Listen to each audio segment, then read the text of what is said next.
আসসালামু আলাইকুম, সবাইকে স্বাগত জানিয়ে শুরু করছি আমার আজকের রেসিপি।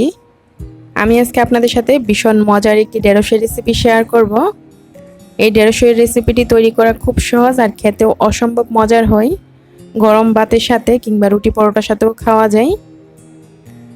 চিংড়ি মাছ এবং বাঁশপাতি শুটকি দিয়ে আমি রান্নাটি করে আপনাদেরকে দেখাবো। আশা করি রেসিপিটি আপনাদের কাছে ভালো লাগবে। চলুন দেখে নেই রেসিপির পুরো প্রস্তুত প্রণালী। প্রথমে আমি চুলায় একটা প্যান বসিয়ে দিয়েছি।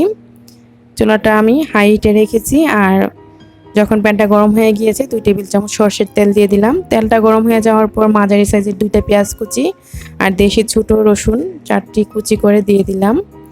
তারপর পেঁয়াজ রসুনগুলো ভেজে নিচ্ছি হালকা ব্রাউন কালার হয়ে যাওয়া পর্যন্ত। একদম কড়া ব্রাউন কালার হওয়া যাবে না।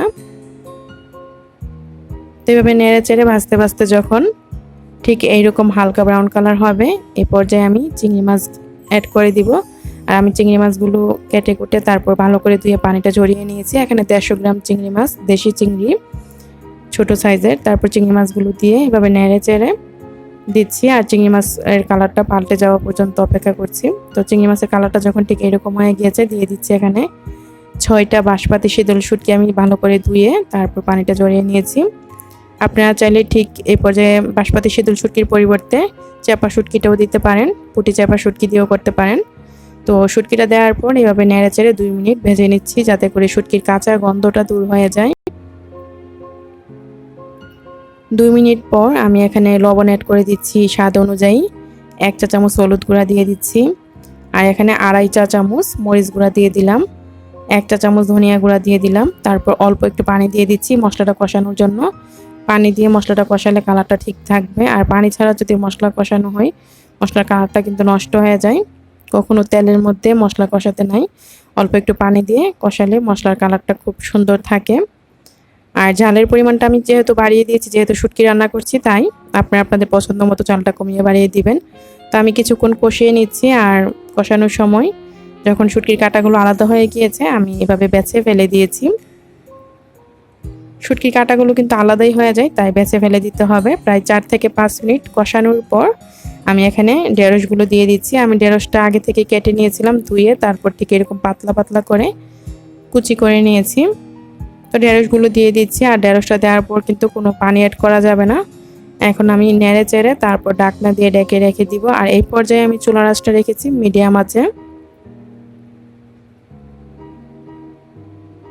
প্রায় 2 মিনিট পর আবারও নেড়ে দিচ্ছি আর নেড়ে চুলার আঁচটা আমি মিডিয়াম টু লো আছে। তারপর আরও 2 মিনিট রেখে দিব। আরও 2 মিনিট রাখার পর ঢেঁড়সটা অনেকটা মিশে আসবে। তো 2 মিনিট পর এখন আমি ডাকনাটা তুলে নিয়েছি আর ডাকনা দিব না এই রান্নাটায়। এখন আমি চুলার আঁচটা রেখেছি মিডিয়াম আছে আর এখন মিডিয়াম আঁচেই এই রান্নাটা করব। তারপর কাঁচামরিচ দিয়ে দিচ্ছি এখানে আমি 6-7টি এরকম একটু চিড়ে তারপর দিয়ে দিয়েছি। আপনারা চাইলে ফালি করে দিতে পারেন, যেহেতু আমি গুঁড়ামরিচের পরিমাণটা বাড়িয়ে দিয়েছি তাই ফালি করে দিইনি, শুধু একটু মুখটা চিড়ে তারপর দিয়ে দিলাম।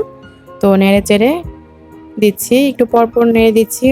তারপর অবশ্যই নাড়ার সময় একটু খেয়াল রাখতে হবে যেন ঢেঁড়সগুলো ভেঙে না যায়। প্রায় এভাবে 6 থেকে 7 মিনিট আমি এই রান্নাটা করে নিয়েছি আর দেখুন ঠিক এই পর্যায়ে। তো আরও 1-2 মিনিট রান্নাটা করলে কিন্তু হয়ে যাবে।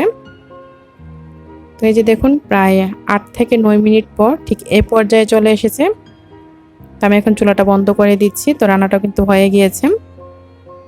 চুলাটা বন্ধ করে আমি নামিয়ে সরাসরি একটা প্লেটে বেড়ে নিচ্ছি। আর আপনারা নিশ্চয়ই দেখে বুঝতে পারছেন ঢেঁড়সের কালারটাও নষ্ট হয়নি আর খুব সুন্দরভাবে কিন্তু ঢেঁড়সটাও সিদ্ধ হয়েছে। চিংড়ি মাছ এবং বাঁশপাতি শুটকি দিয়ে এই রান্নাটা খেতে অসম্ভব মজার হয়। আপনাদের যারা বাঁশপাতি শুটকিরা অনেকেই চিনেন না, তারা চাপা শুটকি দিয়ে অবশ্যই করবেন আর অবশ্যই এটা বাসায় তৈরি করে খেয়ে দেখবেন কতটা মজার হয়। গরম ভাতের সাথে অতুলনীয় হয় খেতে। আশা করি আমার আজকের এই রেসিপিটি আপনাদের কাছে ভালো লেগেছে। যদি রেসিপিটি ভালো লাগে একটা লাইক দিয়ে দিবেন এবং রেসিপিটি আপনাদের পরিবার ও বন্ধুদের সাথে শেয়ার করবেন। রেসিপিটি ভালো লাগলে চ্যানেলটি সাবস্ক্রাইব করে সাথেই থাকবেন।